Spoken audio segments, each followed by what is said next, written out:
ก็ดีเจอให้ดีทำไมพ้องหาไหลอย่างไกลคิงเมื่อนอนก็คือได้จังลับไหลคิงเมื่อเขากับหมอกนายมวยอ้อยยามจะในเจอถึงมือพองหาไหล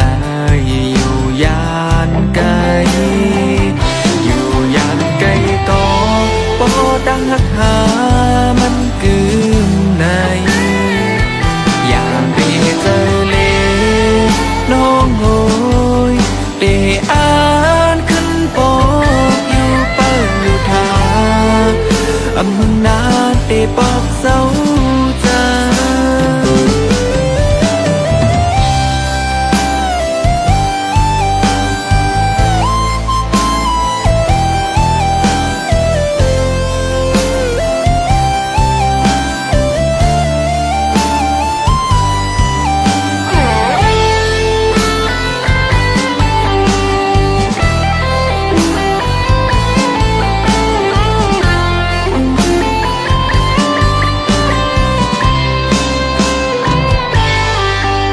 เมื่อนอนก็คือได้จังลับไหล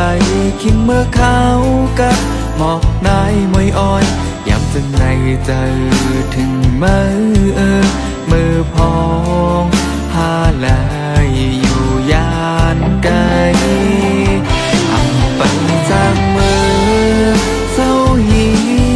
มน้องโกปากสิ่งข้อควา